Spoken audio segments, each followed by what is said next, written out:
سلام، من ابراهیم دبیری هستم، متخصص سئو و تو این ویدیو میخوام در مورد برچسب تو سئو صحبت کنم. اینکه برچسب چیه، نقشش تو سئو چیه و چجوری میتونیم برچسب ها رو سئو کنیم. اول بهتره بدونیم تفاوت برچسب با دسته‌بندی چیه. برچسب مثل دسته‌بندی سایت رو استراکچر میده، کاتگورایز میکنه و یه سری تفاوت‌های کوچیک هم با دسته داره. برچسب نوشته‌ها و محصولات رو به هم مرتبط میکنه، در صورتی که دسته‌بندی عمومی‌تره و کل سایت رو استراکچر میده. برچسب زیر مجموعه نداره ولی دسته‌بندی داره، یعنی ما زیر دسته‌بندی داریم، ساب کاتگوری داریم ولی برچسب نداریم، ساب تگ نداریم. برچسب ریزتر از دسته‌بندیه و دسته‌بندی یه چیز کلی‌تر رو هدف میگیره. به طور مثال ما بخوایم برای دسته‌بندی و برچسب مثال بزنیم، دسته میتونه مثلا ساعت دخترانه باشه، برچسب میتونه ساعت فانتزی دخترانه باشه. مثلا فرض کنید یه فروشگاه عمومی داریم که ساعت هم میفروشه. تو اینجا مثلا ما نمیتونیم دسته‌بندی رو ساعت فانتزی بذاریم، ساعت فانتزی دخترانه، چون دیگه خیلی اسپسیفیک و جزئی میشه و خیلی قشنگ و جالب نمیشه. به خاطر همین ما میتونیم محصولاتی که حالا فانتزی هستن و دخترانه هستن با برچسب ساعت فانتزی دخترانه به هم متصل کنیم. فروشگاه عمومی رو در نظر بگیرید که دسته ساعت دخترانه داره و برچسبش هم میتونه ساعت فانتزی دخترانه یا پسرانه باشه. یا مثلا فرض کنید ما یه سایت طرز تهیه غذاها داریم، دسته میتونه شام باشه، برچسب میتونه غذا دانشجویی باشه، غذا با لوبیا باشه یا غیره. یا مثلا فرض کنید ما یه سایت گردشگری در مورد قشم داریم، دسته میتونه سفرنامه قشم باشه، برچسب هم میتونه هزینه‌های سفر به قشم باشه. یعنی ما مثلا اون سفرنامه هایی که توشون هزینه های سفر به قشم هم اومدن، برچسب هزینه های سفر به قشم بزنیم تا کاربرامون راحت تر بتونن مطالب مرتبط با هزینه های سفر به قشم رو پیدا کنن. البته این میتونه هزینه های سفر به قشم یه مطلب بلند باشه، اما به هر دلیلی اگر ما نخواستیم یه مطلب بلند بنویسیم، خوبه که با برچسب مشخص کنیم. حالا چه زمانی از برچسب استفاده کنیم؟ زمانی که میدونیم یا وجودش یا برای سئو یا برای کاربر یا هر دوشون مفیده. اینم باید به ماهیت سایت توجه کنیم. نگاه میکنیم ببینیم اصلا میتونیم به عنوان دسته‌بندی اون رو قرار بدیم یا نه. اگر نمیتونیم، این میتونه یه برچسب باشه. مثلا ما سایت ساعت داشته باشیم که همش در مورد ساعته، شاید معقول باشه که ما ساعت فانتزی هم داشته باشیم و دخترانه و پسرانه هم جدا کنیم. ولی اگر یه سایت عمومی داشته باشیم مثلا دیجیکالا، خیلی معقول نیست که ساعت رو بیاد به زیر دسته های ساعت فانتزی دخترانه و پسرانه تقسیم بندی کنه. به خاطر همین برچسب اینجا میتونه مفید باشه. یا مثلا شما فرض کنید یه سایت داریم، سایت عمومی داریم، در مورد سفره، در مورد اخبار سفره یا در مورد سفر تور، انواع تورهای مختلف اونجا داریم. خیلی معقول نیست که ما بیایم مثلا قشم یه زیردسته بذاریم براش هزینه های سفر به قشم. مطلب میتونه باشه اما معقول نیست خیلی که ما دسته‌بندی بذاریم. حتی میتونه معقول هم نباشه که ما مطلب بنویسیم، مقاله بنویسیم.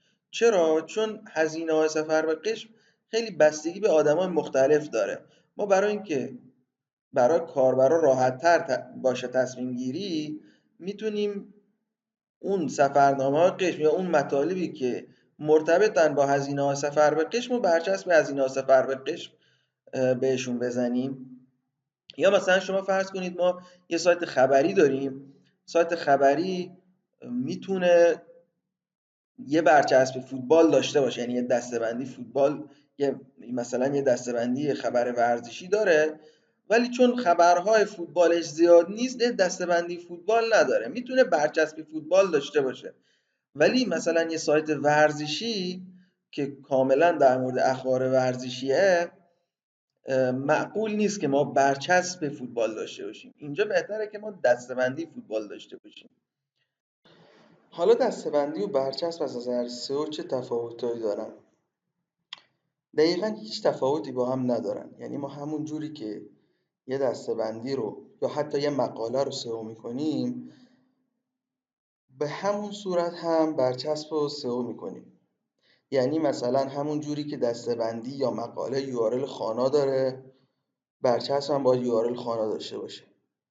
همون جوری که ما برای دسته‌بندی توضیحات بالا یا پایینش میذاریم، برای برچسب هم همینجور. همون جوری که محتویات دسته‌بندی رو میچینیم، همون جوری هم محتویات برچسب و مثل محصولات و مقالات و اینا رو میچینیم. همون جوری که برای دسته‌بندی لینک سازی داخلی و خارجی انجام میدیم، برای برچسب هم انجام میدیم و الی آخر. حالا ما متوجه شدیم که وجود برچسب برای سئومون مفیده.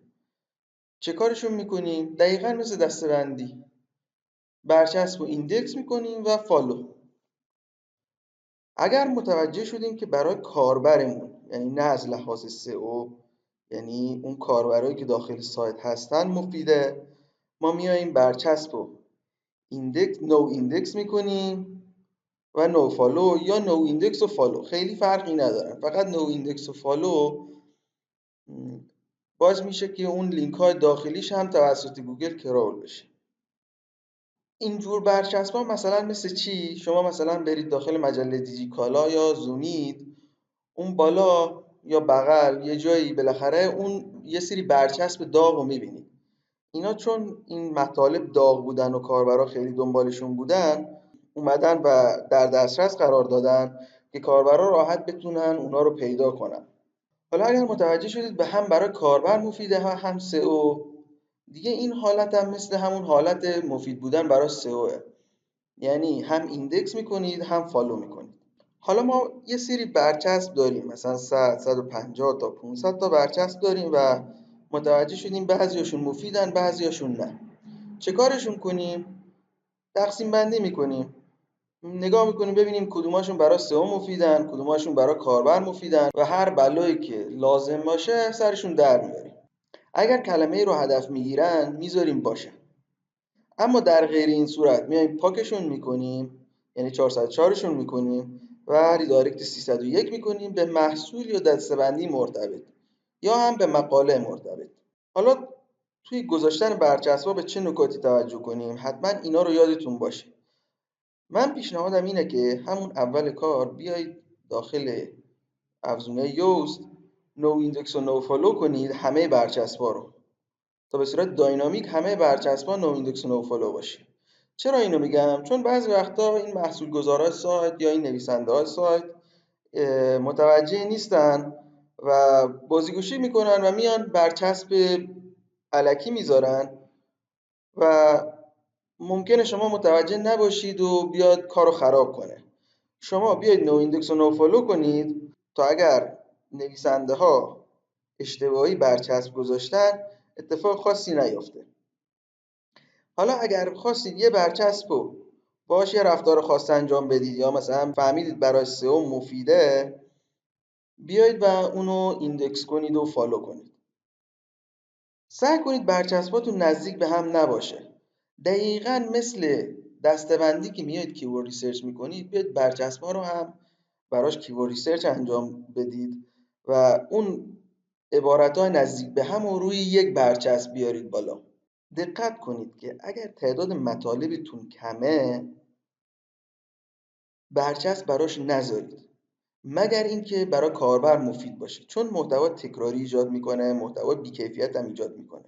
محتوا تکراری کی ایجاد میکنه؟ زمانی که شما هزینه‌های سفر به قشم دارید مقاله و بیاید یه برچسب هزینه‌های سفر به قشم هم بذارید و ایندکس کنید، این محتوا تکراری میشه.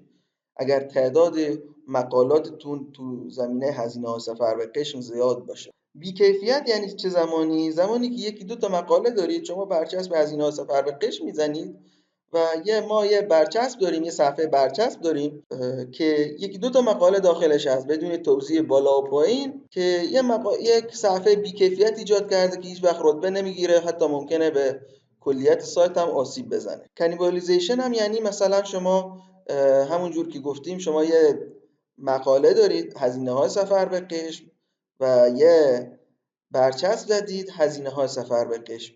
اینجوری یه مقاله پروپیمون دارید و یک صفحه برچسب پروپیمون. حالا گوگل متوجه نمیشه که کدومشو باید بیاره بالا و ممکنه این صفحه ها با هم رقابت کنن و هیچ کدوم رتبه نگیرن.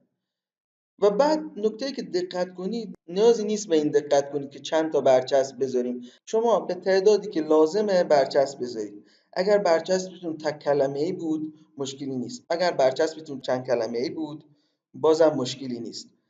اگر 10 تا برچسب لازمه 10 تا بذارید. اگر هیچی برچسب لازم نیست هیچی نذارید. پس اینی که میگن 3 تا بیشتر نذارید یا 5 تا کمتر نذارید، اینا همش پایه و اساسی نداره. خب اینم از ویدیومون در مورد برچسب. امیدوارم که استفاده لازم رو برده باشید. اگر سوالی دارید پایین همین ویدیو با من در میون بذارید. ممنون.